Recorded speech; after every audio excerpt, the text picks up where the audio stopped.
Jurídicamente Hablando, programa todo usuario tipo mixto, educativo y de opinión, de producción nacional, con elementos de lenguaje, salud, sexo y violencia tipo A, que puede ser escuchado por niños, niñas y adolescentes sin la supervisión de sus representantes. El espacio que te acerca al derecho de forma clara y accesible. Descubre cómo las leyes impactan tu día a día y conoce su verdadero alcance. Ya comienza Jurídicamente Hablando. Con Cristina Coronado, por Unión Radio 102.3 FM. Conectados contigo. Muy buenos días a todos y todas, bienvenidos a Jurídicamente Hablando. Soy Cristina Coronado y a partir de este momento y durante la siguiente hora estaré aquí contigo hablando de derecho. Hoy es martes 12 de noviembre del 2024 y como todos los martes hablaremos de derecho de familia. Hemos creado este espacio especialmente para ti, para que tengas acceso a toda la información jurídica acerca de las situaciones cotidianas que te pueden estar pasando y que quizás no sabes cómo resolver. Esa situación de que toda consulta genera honorario, acá tiene una excepción, porque día a día vas a tener una orientación gratuita acerca de todas las cosas que se relacionan con la ley, porque si lo analizamos, todo está relacionado con el derecho como forma de control social, como forma de regular las relaciones de cada uno de los individuos y como forma de darte a ti la garantía de que todo estará bien. Todos los martes hablaremos de derecho de familia y esto ha sido así porque queremos que te relaciones con toda esa parte jurídica que tiene que ver con esa situación tan emocional como lo es la crianza de nuestros niños, niñas y adolescentes. A veces dejamos sentado el hecho de que con solo proveer a un niño o una niña de un colegio, de un uniforme, de una comida, ya estamos haciendo bien el trabajo y resulta que la cosa no es así. Hay unos intereses muchísimo mayores que tienen que ver con esto y el día de hoy específicamente vamos a hablar del delito de trato cruel. El trato cruel físico, el trato cruel psicológico, esos excesos en los sistemas de crianza que quizás vienen acompañados de una falsa creencia de la rigurosidad que quizás tuvimos de nuestros padres o de nuestros abuelos y que ahora evidentemente no podemos estar repitiendo esta situación. Todo esto ocurre porque tras de mí hay un equipo maravilloso que hace posible que este programa llegue a ti día a día. En la dirección general el ingeniero Manolo Ferrer, coordinación de operaciones y producción a cargo de Manuel Faría, en la producción general Duglimar Lameda, edición y montaje en las manos de Wanderley Arrieche, en los controles me acompaña Igor Flores y esta servidora Cristina Coronado, impreabogado 119.625, locutora comercial, Universidad Central de Venezuela. Jurídicamente Hablando comienza así. Custodias, divorcios y acuerdos prenupciales. Con la guía de Cristina Coronado, Derecho de Familia.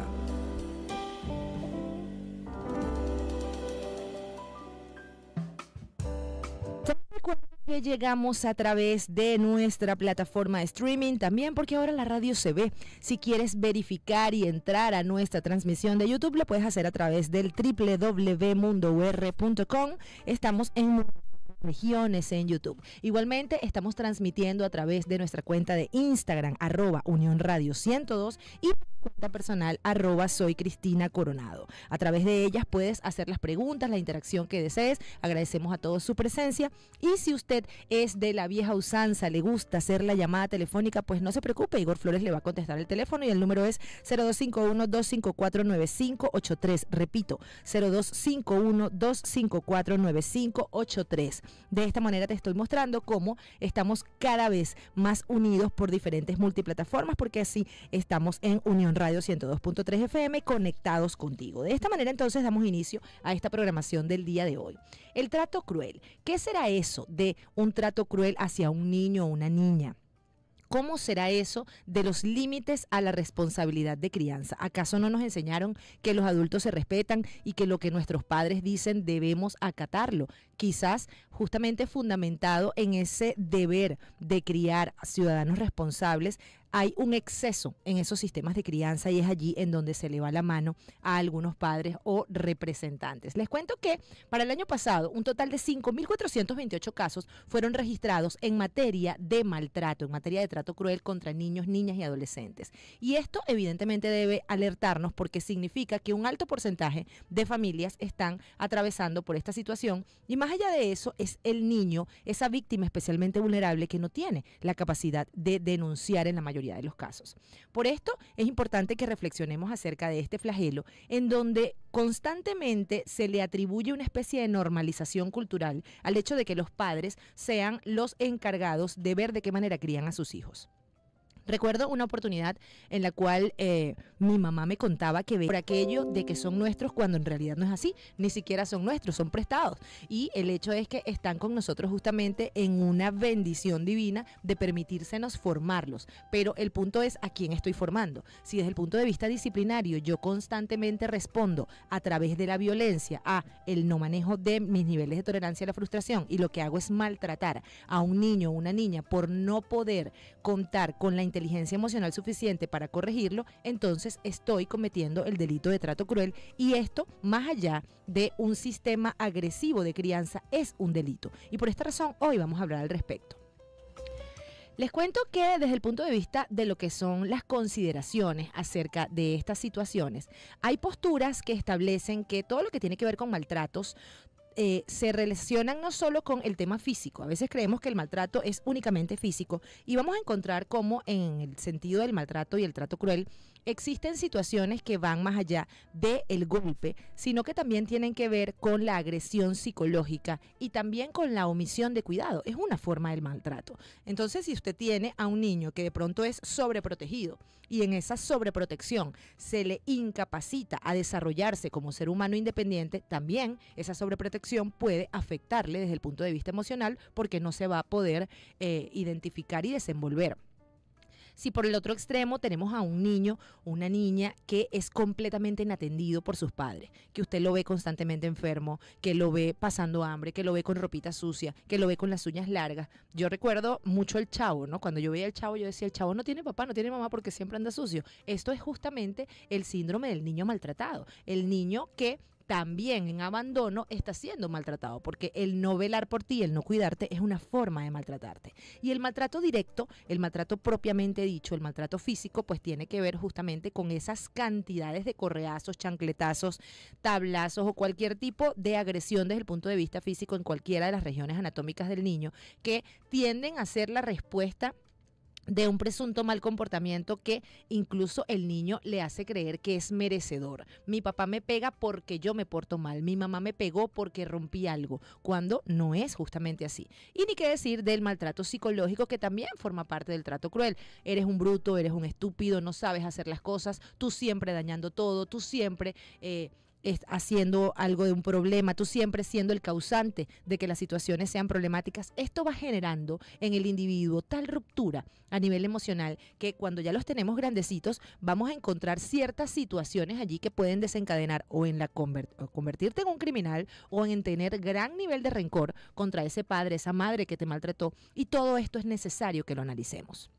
Comenzaremos por decir que el trato cruel está tipificado en el artículo 254 de la Ley Orgánica para la Protección del Niño, Niña y Adolescente y establece que el maltrato, ya sea físico o psicológico, será penado con prisión de 1 a 3 años. En algunos casos podemos decir que quizás esta pena es baja y de hecho desde el punto de vista dosimétrico a nivel de nuestro sistema jurídico penal sí encontramos penas que son bastante bajas y esto tiene una razón de ser, en el entendido de que existirá evidentemente una ruptura en la dinámica familiar al sancionar a un grupo de personas, padre, madre o incluso ambos en el caso de que lo fuere, ahí existirá evidentemente todo lo que tiene que ver con esa ruptura de esa dinámica. Y así las cosas vamos a darnos cuenta que el legislador no establece una pena tan grande o tan amplia para esto en una intención de reunificación familiar. Recordemos que acá se establece que el derecho penal es una forma de control social y es una forma de castigar al infractor de la ley dándole su merecido, pero con la finalidad de que éste recapacite y se reinserte a la sociedad. Entonces, si hablamos de una pena de este tipo, entonces en consecuencia tendremos quizás 1 año y medio a la persona privada del régimen de crianza de este niño y cumpliendo esta pena, o dependiendo de la magnitud de la gravedad, pues podría incrementarse. Lo cierto es que desde el punto de vista cultural debemos reflexionar acerca del hecho que tenemos una cultura que legitima, ¿ok? La prevalencia del maltrato infantil en la sociedad venezolana no responde a una sola razón. Existe lo que se conoce como la cultura adultocéntrica, en la cual los adultos somos considerados como superiores a los niños. Usted se calla porque los adultos están hablando. Usted no puede pasar por aquí porque los adultos están reunidos. Cállese, si él le dice que lo haga, usted lo hace porque sí. Entonces usted está desde las primeras edades, de las primeras etapas cognitivas de un niño, enseñándole que el adulto es lo máximo, que el adulto es el que tiene la razón y que es indiscutible lo que él haga o diga.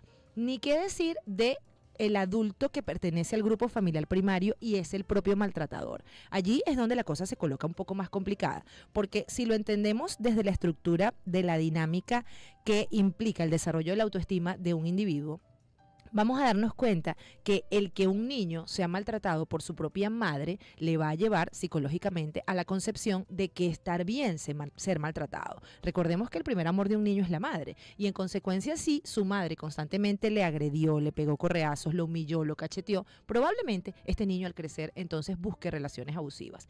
Ni qué decir de las niñas, en el sentido de tener la necesidad de protección de la figura paterna. Papá, tú eres mi héroe, tú me proteges, tú me cuidas, y en contrario a eso, entonces yo, papá, te hago saber que mereces estos correazos y que mereces estos maltratos. Probablemente en la adultez esta niña vaya a buscar relaciones abusivas que reflejen esa forma de cariño, porque al fin y al cabo son tan nobles nuestros niños que creen que merecen ese tipo de castigos y que creen que esa es la forma normal de expresar contacto. Todos los seres humanos tenemos algo de kinestesia, tenemos esa necesidad de ser abrazados, de ser tocados, y al momento de entender que la forma natural en la cual mis padres me tocan es a través del castigo, a través del maltrato, probablemente el niño intencionalmente incluso se porte mal para recibir esa atención y recibir ese maltrato. Entonces, si partimos de allí, debemos tener en cuenta que hay un problema cultural que necesitamos cambiar. Si hablamos desde la perspectiva de nuestros padres, de nuestros abuelos, a ti no te pasa nada, un correazo no te va a hacer nada. A mí me ponían horas arrodillado en maíz, a mí me pegaban con una tabla en las manos, y entonces cuando tú haces una especie de comparación indica, sí, ciertamente los maltratos otrora eran muchísimo más severos, pero esto no justifica que ahora ocurran, ¿no? Entonces, en este sentido también desde el punto de vista cultural debemos dejar de normalizar el maltrato, ¿ok? Recordemos que el maltrato no ocurre de forma aislada. Cuando tenemos un maltrato físico, tenemos un maltrato que adicionalmente es un maltrato psicológico, porque yo además de pegarte por fuera, te pego por dentro. Generalmente te pego y te digo que te lo mereces, te insulto, dejo hasta de hablarte durante un tiempo, te miro feo, y esto significará en el niño, en la niña que está siendo maltratado de esta manera, un problema de afectación a su dignidad como ser humano, a su evolución, y al tener la sensación de que evidentemente las personas deben ser agredidas porque es lo normal. Fíjense que a nivel nacional se han registrado una gran cantidad de maltratos de acuerdo a diferentes organizaciones que tienden a analizar qué es lo que está ocurriendo.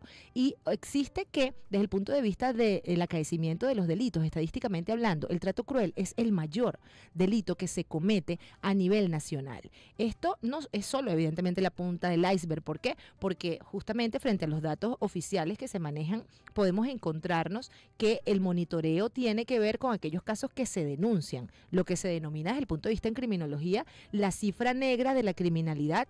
La desconocemos. Podemos decir que el año pasado hubo 5.400 y algo casos, pero esos fueron casos reportados, casos denunciados. ¿Qué ocurre en aquellos casos en donde nadie denuncia?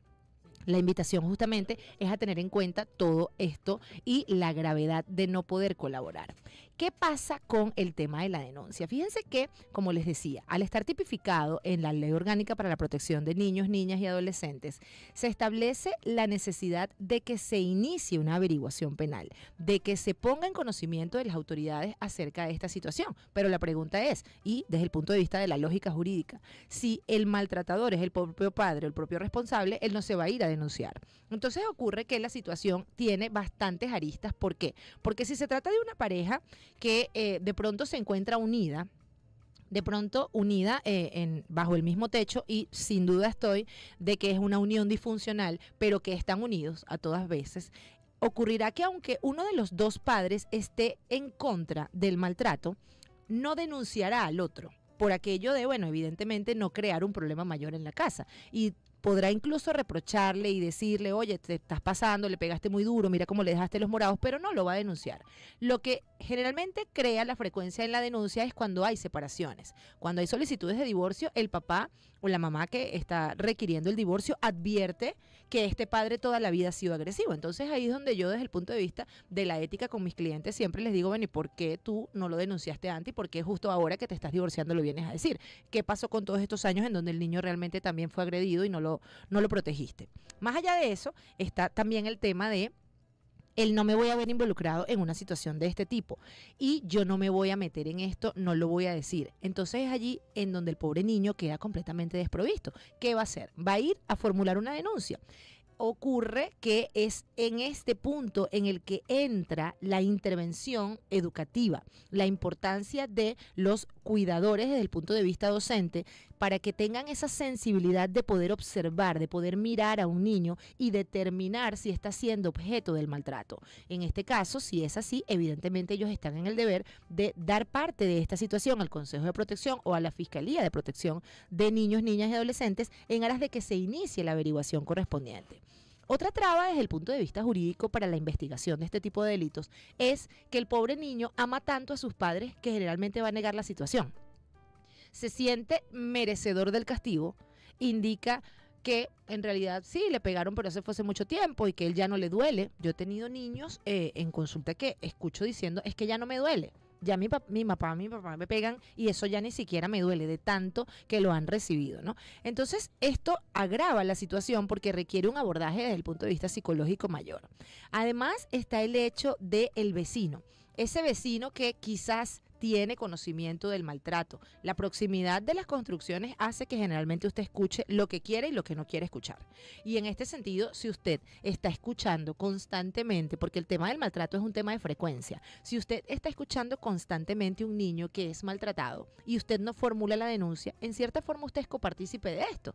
Y yo siempre invito a las personas a que reflexionen acerca de lo siguiente.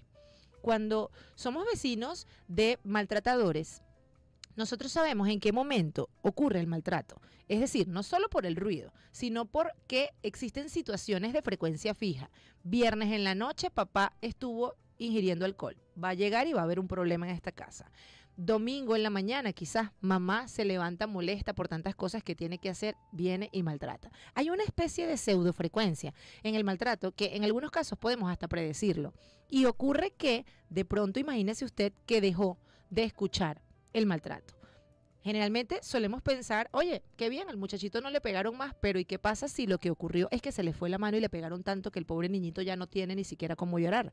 Entonces, el tema del maltrato es que puede extenderse a realidades tan graves como la muerte o lesiones completamente mucho más severas para los niños, más allá de lo que es justamente esta afectación. Y por ello quiero hablarles en este momento de las secuelas del maltrato infantil.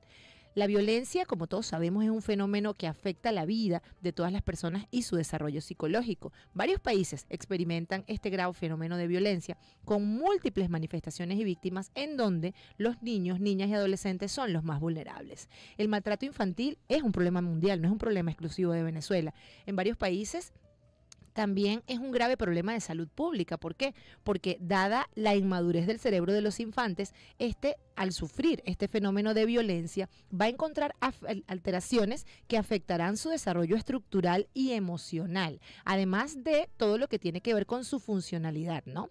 El estrés temprano y repetitivo, escuchen esto, emanado por la polivictimización de las diferentes formas de maltrato infantil, está relacionado con alteraciones en las funciones de las neuroendocrinas, con diferencias estructurales y evidentemente funcionales del cerebro. ¿Qué significa esto? Cuando un niño es maltratado desde pequeño, cuando un niño sabe que van a ir a buscar la correa, cuando un niño observa la mala cara en el padre y sabe que le viene el maltrato, el niño desde ese momento empieza a generar cortisol, empieza a estresarse. Y esto, desde el nivel temprano, altera evidentemente su bioquímica cerebral. Entonces, ¿qué debe estar un niño y cómo debe estar? Un niño debe estar tranquilo, un niño debe reír, debe dormir, debe jugar, debe descansar y debe disfrutar. Si le alteramos esa dinámica, entonces el niño de repente va a tener problemas de formación, de nutrición, de desarrollo, de autoestima y una serie de problemas incluso mayores de los cuales hablaremos en la segunda media hora, que sin duda tienen que ver con la resultante de haber sometido a todo este maltrato. Les puedo decir que en relación a las secuelas del maltrato infantil en el cerebro del niño, en primer lugar, todo lo que tiene que ver con las estructuras fundamentales implicadas en el procesamiento de la emoción son, evidentemente, estos tres ejes: el eje del hipotálamo, la hipófisis y la adrenocortical. Este sistema se expresa a través de todo lo que se conoce como el sistema endocrino y permite que el cuerpo actúe con la secreción de este cortisol del cual les hablo en la corteza de las glándulas suprarrenales y se genera allí un flujo de activación que va desde la amígdala hasta la corteza prefrontal. ¿Esto qué significa? De acuerdo a lo que es el DSM-5, que es el medidor de los trastornos a nivel infantil, es un sistema de medición a nivel mundial, el maltrato infantil en sus distintos tipos están asociados con lo que se conoce como los trastornos de estrés postraumático. Y esto, el estrés postraumático, el trastorno de estrés postraumático, es definido como un estado alterado de conciencia que se da cuando el ser humano percibe que su vida está amenazada. Y evidentemente se observa un mayor o un menor grado de trastorno de estrés postraumático de acuerdo a cómo interprete el niño o niña el maltrato infantil. Esto evidentemente puede ser por amenazas a su vida, lesiones interpersonales, lesiones que tienen que ver desde el punto de vista psicológico y toda la violencia recibida por este cuidador o bien incluso ser testigos de la violencia entre los padres. Esto puede también constituir un tipo de maltrato psicológico. Entonces fíjense cómo todo esto va girando en torno al hecho de tener víctimas que se denominan polivictimizadas. ¿Y esto es por qué? Porque existen muchas víctimas de este tipo de flagelo. La polivictimización crea una trama bastante compleja. ¿Por qué? Porque el niño está expuesto a múltiples o prolongados eventos traumáticos. Entonces, yo te polivictimizo cuando no solo te pego una vez, sino que te pego muchas veces. Y si hay una comunidad de niños maltratados, entonces vamos a tener una gran cantidad de niños bajo esta figura. Imaginemos familias múltiples de muchos hermanitos, entonces todos son maltratados por el mismo padre, por la misma madre. Estos eventos evidentemente son traumáticos y traen consecuencias de exposición durante todo el desarrollo evolutivo del infante. El trauma complejo va a conllevar a la exposición de diferentes tipos de maltrato infantil de manera simultánea o hechos en manera de una especie de secuencia. Y esto genera todo lo que tiene que ver una resultante de lo que es el sistema primario de cuidado. ¿Cómo se ve esto desde el punto de vista físico, desde el punto de vista del desarrollo de un individuo? Tenemos una alteración de la bioquímica cerebral, ¿ok? Diversos autores, a través de datos de neuroimágenes del cerebro infantil en niños maltratados, han evidenciado la transformación permanente de todo lo que tiene que ver con la estructura cerebral de los niños. Se presentan evidentemente todo lo que implican estos maltratos infantiles y durante la infancia esto actúa como lo que les venía diciendo, una especie de estresor bastante grave. El maltrato actúa de esta manera y produce una cascada de cambios fisiológicos y neurobiológicos que pueden provocar alteraciones permanentes en la estructura cerebral. Entonces ahora, en un tiempo en el cual estamos hablando, no, que mi niño sufre el espectro autista de tal cosa y mi niño tiene trastorno de hiperactividad, mi niño esto, ¿por qué no ponemos un poquito esa dinámica del estudio de cada caso en conocer cuál es el trato que le vienen dando los padres a estos niños desde pequeñitos? Existe también desde el punto de vista médico todo lo que tiene que ver con la alteración de esta bioquímica de las que les he venido hablando. Esto en los niños maltratados se encuentra alterada lo que se conoce como la norepinefrina o el número de receptores intracelulares y ellos crean un estado de hiperexcitabilidad. ¿Esto qué es? Un niño que está constantemente excitado, que está constantemente brincando, que a veces no se puede controlar y entonces los padres, ay no, es que él es hiperactivo, él es así, vamos a darle una pastillita para calmarlo. Probablemente puede haber sido un niño muy maltratado desde sus primeros años de vida. Esto eso evidentemente altera todo lo que es su función cerebral y es algo que el niño no pidió, que el niño no controla y que el niño no sabe combatir. Entonces, así las cosas, vamos a darnos cuenta que desde el punto de vista de todo lo que tiene que ver con ese estrés, con ese cortisol que va segregando el pobre muchachito en virtud de ese maltrato, vamos a darnos cuenta que es algo que debemos evitar, ¿ok? Son situaciones que desde el punto de vista de la formación y de los sistemas de crianza debemos dejar a un lado como sociedad y sobre todo, por favor, tener en cuenta el hecho de que indicar que los niños de hoy en día no han recibido su merecido y por esa razón son como son y los tildan de la generación de cristal, es uno de los errores mayores que estamos cometiendo, porque eso de creer que un buen chancletazo, que un buen correazo a tiempo evitó criminalidad, lo que hace es generar unas secuelas y unos daños mayores de los que vamos a hablar al regreso. Hasta aquí la primera parte de este programa del día de hoy. No se vayan porque al regreso seguimos mucho más de Jurídicamente Hablando.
Mantente informado y conectado con el mundo.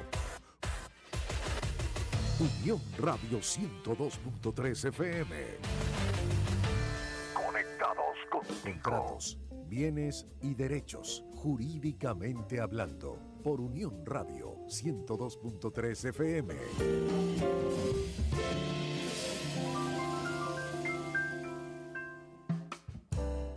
Y estamos de vuelta acá en Jurídicamente Hablando. Yo soy Cristina Coronado con este espacio para ti, un espacio matutino para hablar de derecho todos los días con una materia diferente. Esto ocurre porque le has dicho sí a esta propuesta y si quieres disfrutarla aún más, puedes conectarte a través de nuestra plataforma de streaming por el www.mundour.com.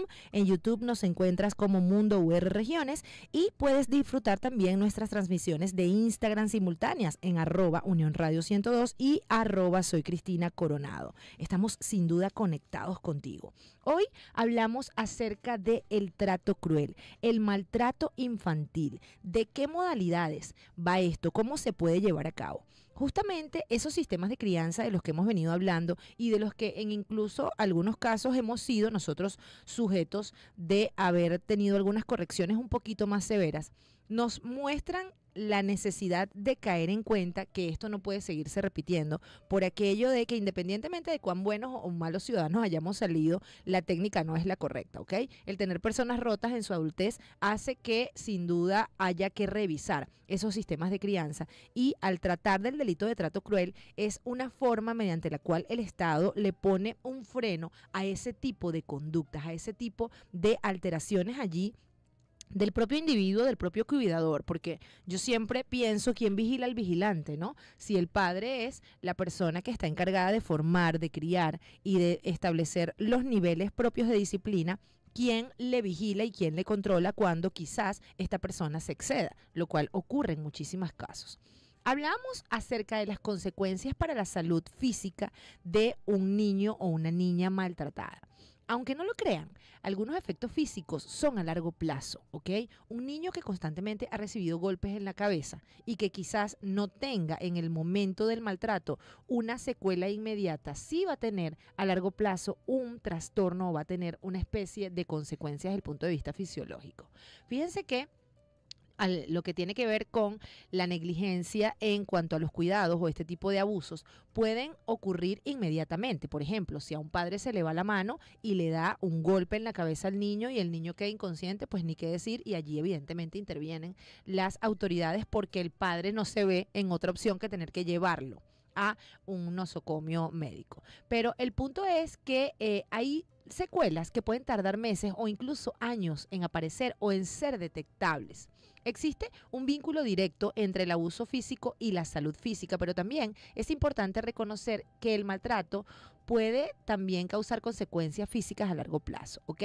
Durante la niñez se ha relacionado con un mayor riesgo de una amplia gama de problemas de salud a largo plazo, entre los cuales destacan, fíjense ustedes, diabetes, enfermedades pulmonares, desnutrición, problemas de la vista, ataques al corazón, artritis, problemas de espalda, presión arterial alta, daños cerebrales, migrañas, bronquitis crónicas, también enfermedades pulmonares obstructivas, cánceres, derrame cerebral, enfermedades gastrointestinales y síndromes de la fatiga crónica. ¿Y esto por qué es así? Bueno, evidentemente porque el niño o el niña fue maltratado durante tanto tiempo que su misma bioquímica cerebral de la que hablábamos en la media hora anterior, pues evidentemente condiciona al cuerpo a estas altas respuestas de lo que es el cortisol, lo que se denomina ese estrés tóxico, que evidentemente se causa por experiencias infantiles adversas, incluido el tema de hoy, el maltrato de menores.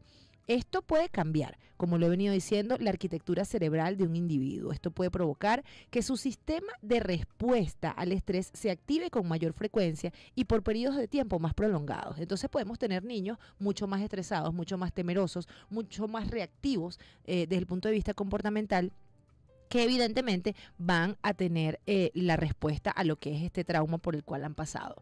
Pero desde el punto de vista jurídico, jurídicamente hablando, ¿cómo podemos identificar entonces cuando un niño está siendo maltratado? ¿Cuáles son esos indicadores de ese abuso, de ese maltrato? Fíjense que de pronto quizás como cuidadores estamos evidentemente en conocimiento de que somos nosotros los que directamente estamos haciendo el maltrato, pero en muchos casos a nivel de los grupos familiares no ocurre una apertura en cuanto a esos sistemas de crianza. Puedes de pronto hacerle ver a tus hermanos o a tus primos que tú no maltratas a tus hijos y resulta que sí lo haces a puerta cerrada.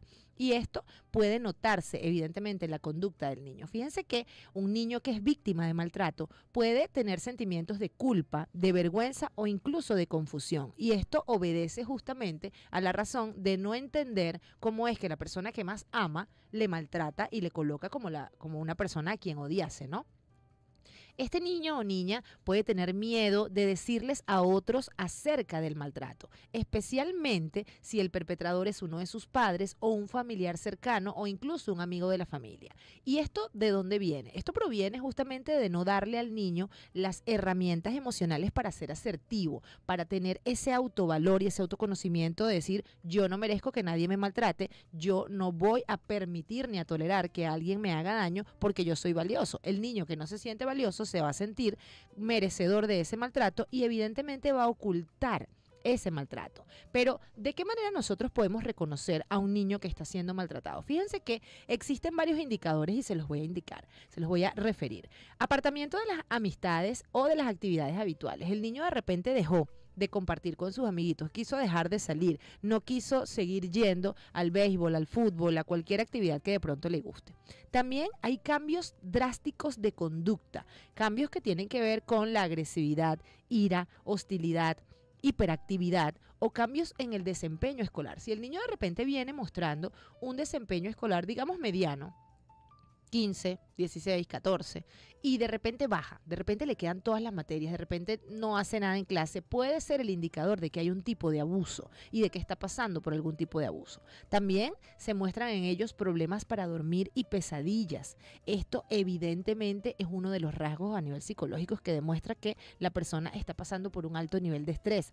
Está las ausencias frecuentes de la escuela. Si usted es un docente, es un encargado del cuidado desde el punto de vista de la formación educativa y usted observa que en el año el niño tiene una cantidad considerable de inasistencias, usted tiene que pensar y considerar que aquí algo está pasando, ¿ok? Usted está incluso en el deber de notificar al Consejo de Protección que esto no tiene un carácter de normalidad, porque de pronto al año un niño podría faltar, ¿qué? 5 días, 10 días a lo sumo por un tema de enfermedades, algún tipo de accidente, se le dañó el carro al papá, una cosa de estas, un viaje quizás, pero cuando hablamos de un periodo escolar que tiene una cantidad de semanas y una cantidad de días en donde la proporción excede en inasistencias de más del 20%, allí hay algo grave que pasa con ese niño y debe ser advertido.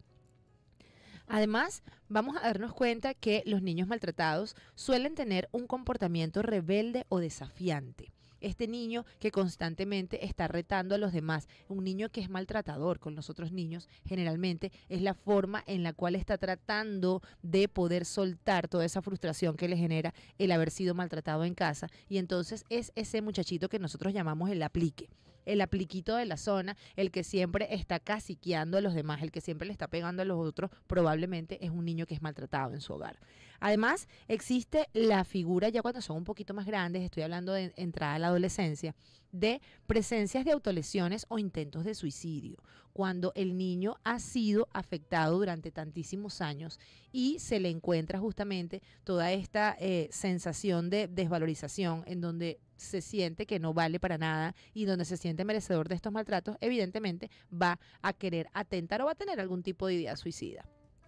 Estos signos y síntomas van a depender del tipo del maltrato y evidentemente van a variar. No se trata de que sean todos concurrentes. En cuanto a lo que son signos y síntomas del abuso físico, fíjense que en este caso podemos como observadores, como personas que estamos llamados al deber del cuidado de un niño, aunque no sea nuestro hijo, darnos cuenta de que puede tener lesiones sin causa aparente, moretones, fracturas, quemaduras que de repente no tengan un sentido. Y de hecho, allí desde el punto de vista de lo que es la inteligencia propia del adulto, cuando tú le preguntas a un niño qué le pasó y el niño está ocultando por proteger a su padre, a su madre, la historia evidentemente no tiene verosimilitud, no tiene sentido. Y esto a ti te tiene que alertar y por eso es importante hablar con los niños acerca de las posibles condiciones en las que esté. Un niño que no te mira a los ojos, un niño que tiene un tono de voz muy, muy bajito, que baja la cabeza, que tú le observas que constantemente es evitativo, es un niño que probablemente está siendo maltratado. Además, lo que tiene que ver justo con lo que les explico, las lesiones que no son compatibles con la explicación proporcionada, son supremamente importantes y por esta razón, como cuidadores debemos preguntarle al niño qué le pasó. ¿ok? Si vemos el niño completamente allí moretón, lleno de moretones por todo su cuerpecito y nos dice que lo que pasó fue que se cayó por una escalera, entonces allí tendremos que ver más o menos cómo va esto. Y también las lesiones que no son compatibles con las habilidades del desarrollo del niño. Por ejemplo, ¿qué hace un niño con una quemadura de cocina? Si un niño chiquito no tiene que cocinar. Entonces, ¿qué significa aquí? De pronto que un niño tenga una quemadura con forma circular que sea propia como de un cigarro que le apagaron en su cuerpo. Entonces son habilidades que no están consonas con el desarrollo del niño y que no son propias de la manipulación de este tipo de aspectos o de algunos elementos. En cuanto a lo que son los signos y síntomas del maltrato emocional, fíjense que los niños que son maltratados física y psicológicamente tienen un desarrollo emocional tardío o inapropiado. Es ese niño que es más inmaduro de lo normal. Es un niño que es poco comunicativo, que quizás no tiende a desarrollar habilidades propias de los otros niños, como quizás el manejar bicicleta, hacer una actividad que implique que esté solo. Es quizás un niño que jugó con muñecos hasta muy alta edad. ¿Por qué? Porque no hay un desarrollo emocional que vaya consono con la cronología de su edad, ¿no? Entonces, si se quiere, hay un desarrollo emocional tardío. Cuando usted dice, este muchacho sí es inmaduro, este muchacho sí es mente pollo, quizás eso que usted está diciendo desde el punto de vista despectivo hacia ese infante es la resultante de que haya sido un niño maltratado. Además, es un niño que tiene retraimiento social, tiene pérdida del interés y pérdida del entusiasmo. Yo creo que una de las cosas que es uno de los indicadores más comunes del niño maltratado es el hecho de encontrar un niño triste. ¿Ok? Bien lo decía mi abuela, muchacho que no echa broma por ahí, no está bien, algo pasa con ese muchacho. Entonces, esto evidentemente te lleva a reflexionar al respecto, ¿no? Que el niño pierda el entusiasmo, el optimismo, la risa, la felicidad propia de un niño te evidencia de que está siendo maltratado. Además, está lo que tiene que ver con la pérdida de la confianza en sí mismo. Cuando tú le dices a un niño, esta es una prueba fundamental, cuando tú estás de pronto en una piscina y le dices a un niño, lánzate. Lánzate y yo estoy dentro de la piscina y yo te agarro y el niño no tiene la confianza ni siquiera en ti para lanzarse a tus brazos, allí probablemente esté la evidencia de que tú maltrataste al niño y el niño no confía en ti. ¿Ok? Además de ello, el niño tiene una aparente búsqueda desesperada de afecto. Ese niño que cual gato se te está restregando todo el tiempo, que quiere que le des un abracito, que quiere que le des un beso, que te está tocando, que te está buscando la reacción del afecto, es un niño que probablemente se ha maltratado. Y esto yo sé que forma parte de otro programa y también lo vamos a hacer, puede llevar a que un depredador sexual se aproveche. ¿Ok? Un niño que es maltratado físicamente en su casa va a buscar el afecto de terceras personas. Entonces, mucho cuidado con esto. Usted dice que usted lo ama mucho y usted le pega para corregirlo, para que no sea un vago en el futuro, pero probablemente en la misma infancia usted esté generando tantos niveles de afectación que usted esté entregándolo a un depredador sexual. Además, están la pérdida de habilidades de desarrollo previamente adquiridas. Él ya no se orinaba en la cama y ahorita se está volviendo a orinar. Esto es súper común y es un indicador común del abuso, cualquiera de sus formas. El niño que ya no controla esfínteres cuando los había controlado. Este niño probablemente esté siendo maltratado. También existe algo bien interesante, y lo dijimos al principio, y tiene que ver con el hecho de la crianza negligente, el síndrome del niño abandonado. O sea, no te pego, pero tampoco te presto atención, ¿ok? Hazte la comida tú. Ponte cualquier ropa tú. Pero mamá, que la media no la consigo, sal sin medias, no me interesa. No tengo pasta dental, no importa, cepíllate con jabón. Esas cosas son lo que tiene que ver y lo que se conoce jurídicamente hablando como el maltrato o la negligencia, ¿ok? La omisión de cuidado. ¿Y cómo se ve esto en el infante? ¿Cómo lo podemos notar? Tenemos un crecimiento insuficiente. ¿Ok?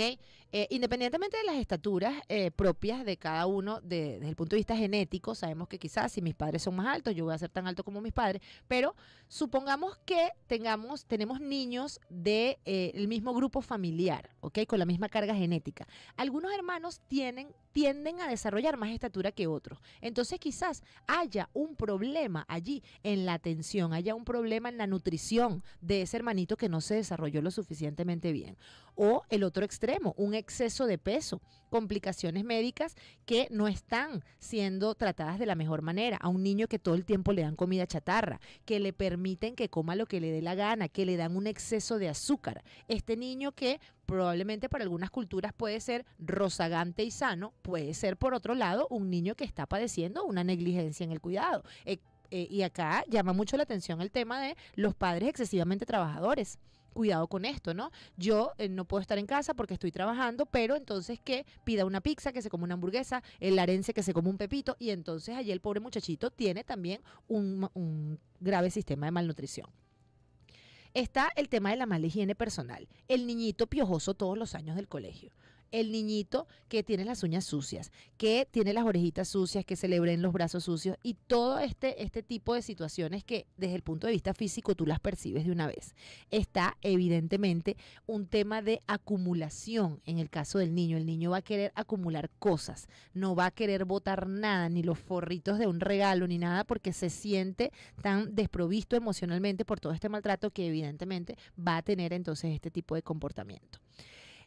Cuando hablamos del comportamiento parental, esto también es una cosa que algunos padres pretenden disimular. Entonces dicen, no, pero es que yo soy una madre abnegada, yo le pego poco a él, yo no le pego tanto como me pegaban a mí, yo le pego cuando de verdad me saca de las casillas, pero es que justamente esto es lo que te lleva a demostrar que tienes una conducta que envía señales. Y aquí a través del día de hoy en este programa yo estoy segura que muchos de ustedes van a reflexionar al respecto, porque el comportamiento o la conducta de los padres nos da unos alertas acerca del maltrato infantil. Y fíjense ustedes, es un padre que muestra poca preocupación por el niño.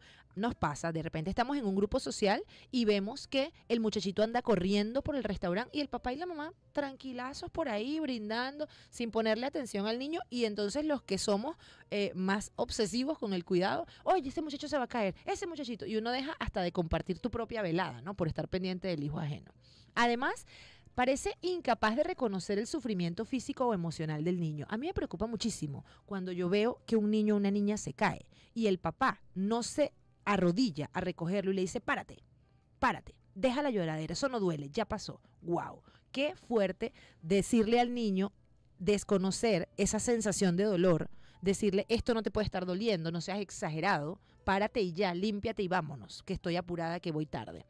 Culpar al niño por los problemas. Esto es una característica común del padre maltratador. Es el padre que generalmente está echándole la culpa al muchachito. Es que tú, por tu culpa salí tarde, por tu culpa este carro no, se me olvidó echarle gasolina, por tu culpa no hice el almuerzo, por tu culpa no sé qué, cuando en realidad eres el responsable de todas las cosas que como adulto tienes que hacer. Además, constantemente hay un menosprecio. Y hay bastantes represiones al niño desde el punto de vista verbales, ¿no? Describiéndolo con términos muy negativos. Eres un bruto, eres un inútil, eres malo, no seas malo. Mira las comparaciones. Tu hermanita mira cómo es de buena y tú eres malo, definitivamente. Entonces usted le está haciendo creer a ese niño que realmente es malo y cuando crezca va a ser malo, porque usted le está enseñando que esto es así. Además, exigir un nivel inadecuado de rendimiento físico académico. O sea, esto es el colmo de los colmos y yo también lo observo muchísimo. El padre entonces que no atiende al niño, pero le exige que vaya a las 3 actividades de béisbol, de fútbol, de karate, pero no le dio una alimentación balanceada, sino que le dio una pizza.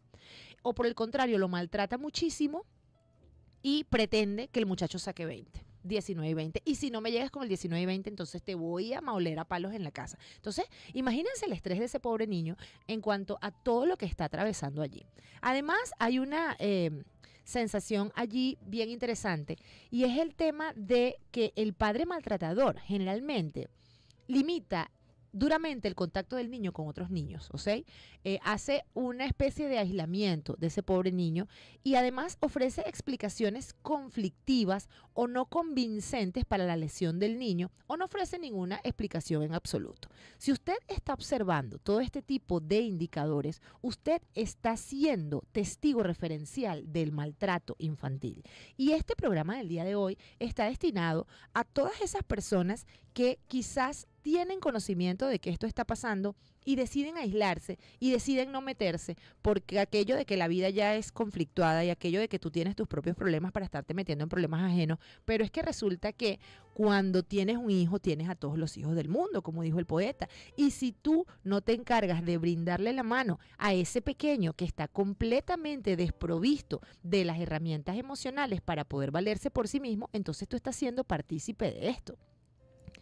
Observar a un niño maltratado, observar a un niño desatendido, no es ser intrusivo cuando tratamos de que esto cambie. Siempre se apela a ese amor, esa romantización que se hace de las madres. Ay, eres madre y por ser madre debes ser buena. No necesariamente, hay madres que son malas. ¿Ok?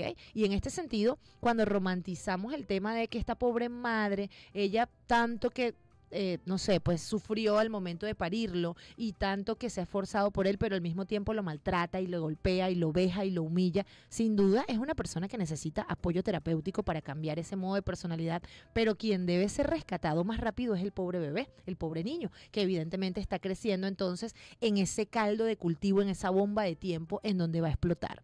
Por esta razón, desde lo que establece el Código Orgánico Procesal Penal en su artículo 292 en la obligación de denunciar, si usted está en conocimiento de un maltrato de este tipo, usted debe acudir al Ministerio Público, a cualquier organización desde el punto de vista de investigación penal, llámese Comisaría de Policía, Prefectura, Cuerpo de Investigaciones Científicas Penales y Criminalísticas, Guardia Nacional, Consejo de Protección, Orientación Educativa.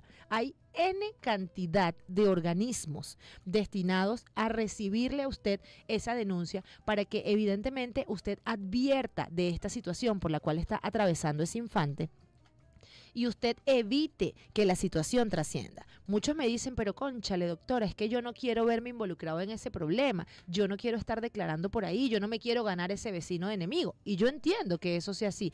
Y para esto les voy a dar la solución que les va a dejar sin excusa para ayudar al niño. Existe una ley y es la Ley Orgánica para la Protección de Víctimas, Testigos y demás sujetos procesales. Esta ley establece en su artículo 23 la factibilidad de que usted no suministre sus datos a nivel abierto en un expediente, es decir, que se haga un cuaderno separado, en una hojita separada, se coloque el nombre del denunciante, la dirección, la cédula, el correo electrónico y todo lo demás. ¿Por qué? De manera que se establezca el anonimato de esa denuncia. Entonces la denuncia diría, sí, por ejemplo, es Igor Flores el que puso la denuncia, IF, ¿ok? Y no se coloca su cédula de identidad. De esta manera usted va y dice, bueno, yo vengo a denunciar a mi vecina, que se llama fulana de tal y vive en tal urbanización, porque tiene un niñito de tantos años que se llama fulanito y todos los viernes en la noche, cuando ella y su esposo se van de rumba por ahí, le caen a palo a ese pobre muchacho. Usted puede estar salvando una vida. Usted puede estar ayudando a una persona inocente, sin necesidad de que esa persona lo sepa, a evitarle un daño mayor. Y aunque en algunos casos las personas suelen tener poca confianza en los organismos de investigación penal y decir esos no hacen nada, eso lo que hace es que las personas se pongan más agresivas con los niños después que lo saben, créanme que en muchos casos sí se hace y en muchos casos sí se logra desde el punto de vista estadístico salvar las vidas y darle el tratamiento psicológico a estos niños. Ni qué decir de la responsabilidad penal para usted, padre, madre, responsable que ha incurrido en el maltrato. Sepa que evidentemente el ser investigado por este tipo de delitos y el ser procesado por un maltrato, evidentemente hace que se le ponga el ojo desde el punto de vista de lo que es ese sistema de crianza. Ese hijo, como bien lo decía al principio, no es suyo, se lo prestó la vida y en consecuencia si usted decide maltratarlo y usted se constituye en una situación de riesgo social para el infante, usted no merece tenerlo. Hay muchas personas por allí que tienen muchísimo deseo, muchísimo anhelo de ser padres y la vida no lo ha permitido. El próximo martes hablaremos de adopción, por cierto. Y estas personas, evidentemente, darían lo que fuere por tener un infante al cual usted maltrata, al cual usted le está quitando el amor y el merecimiento que él tiene derecho, ¿no? Por ser un individuo. Por esta razón, el día de hoy quisimos hacer la reflexión en nuestro martes de Derecho Familiar hacia el delito de maltrato infantil, para que este tipo penal cese, para que esa conducta que es completamente negativa en usted se detenga y hayan mucho menos niños maltratados y mucho más adultos felices. Esto ha sido todo por hoy. La invitación es para mañana, para que continúen en sintonía de un 102.3, jurídicamente hablando y enterándose de todas las cosas que hay a nuestro alrededor relacionadas con el mundo del derecho. Hasta luego. El programa llega al final por el día de hoy. Acompáñanos mañana para seguir explorando el mundo legal de manera clara y accesible. Con Cristina Coronado, por Unión Radio 102.3 FM. Conectados contigo.